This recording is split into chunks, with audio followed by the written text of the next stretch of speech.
ఏదైనా శివాజీ గారితో argument last వీక్‌లో అయింది. దానివల్ల ఏమన్నా బయటకొచ్చారు అనిపించిందా? అంటే శివాజీ గారు కూడా ఆర్గ్యుమెంట్స్ పెట్టుకున్నారు కదండీ. అలా హ్మ్. ఉంటుంటే శివాజీ గారు రావాల్సింది కదా! హ్మ్. నేను ఆర్గ్యుమెంట్స్ పెట్టుకున్నాను. శివాజీ గారు ఆర్గ్యుమెంట్స్ పెట్టుకున్నారు. జనాలకి శివాజీ గారి ఆర్గ్యుమెంట్ నచ్చిందేమో, మీ ఆర్గ్యుమెంట్స్ నచ్చలేదేమో అందుకే బయటకొచ్చారేమో. నచ్చలేదండి. హ్మ్. ఇప్పుడు నేను అందరికీ నచ్చాలని లేదు బయట కూడా. హ్మ్. శివాజీ సార్ ఆర్గ్యుమెంట్స్ వాళ్ళకి కరెక్ట్ అనిపిస్తే ఉంచారు. నా ఆర్గ్యుమెంట్స్ రాంగ్ అనిపించిందేమో మేబీ ఎలిమినేట్ చేశారు. హ్మ్. కానీ శివాజీ గారితో ఆర్గ్యుమెంట్స్ పెట్టుకున్నారు. శివాజీ గారిని ఎలాగో వెళ్ళిపోతానని వెళ్ళిపోతాను. సో, వెళ్ళిపోయే ముందు శివాజీ గారి విషయాలన్నీ బయట పెడతాను, చెప్తాను అని చెప్పి మీరు చెప్పారు. అసలు ఏ విషయాలున్నాయి? నిజంగానే శివాజీ గారు లోపల తప్పులు చేస్తున్నారా? అది బయట అందరికి కనిపించట్లేదా? అసలు ఏం జరుగుతుంది శివాజీ గారి విషయంలో?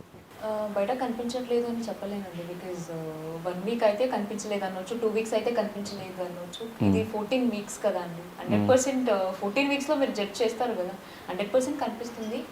సో, కనిపించలేదంటే 100% జనాలకి ఏదైతే కావాలో అలా బాగా ఆడుతున్నారు కాబట్టి కనిపించలేదు. ఎందుకు బయటకొచ్చాక శివాజీ గారిది ఆ ఫాలోయింగ్ ఏమైనా చూసి ఇట్లా డిప్లొమాటిక్ ఆన్సర్స్ ఇస్తున్నారా? హౌస్‌లో మీరు ఫస్ట్ ఇట్లా ఆఫ్ ఆల్ లేరు. నేను అదే చెప్పానండి. నేను నిజం చెప్తున్నాను నేను మీకు.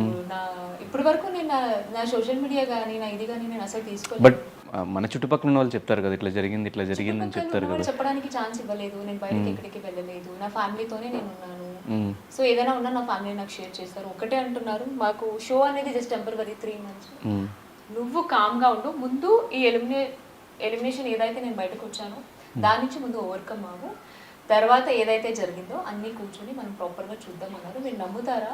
నేను ఇంకా బిగ్ బాస్ అట్లీస్ట్ ఒక్క ప్రోమో కూడా చూడలేదండి. Not even single promo. ఎందుకు చూడకూడదని డిసైడ్ అయ్యారు? నో అండి. ఈ 14 వీక్స్ ఏదైతే ఉందో దాని నుంచి ఓవర్‌కమ్ అవుదాం అనేసి. అంటే ఇంకొక 1 వీక్‌లో వచ్చేసాను కదా! దాన్ని కొంచెం తీసుకోలేకపోతున్నాను. సో, దాన్ని సెట్ చేసుకుందాం. బికాజ్ ఇప్పుడు బ్యాక్ టు బ్యాక్ చూసేస్తే మళ్ళీ దానిలోనే ఉంటాము కదా! So, out of Bigg Boss నుంచి బయటకొచ్చి నా ఫ్యామిలీ, అమ్మ, నాన్న ఇట్లా అనుకొని వీళ్ళతో టైం స్పెండ్ చేస్తున్నాను. సో, కాబట్టి ఏం చూడలేదు.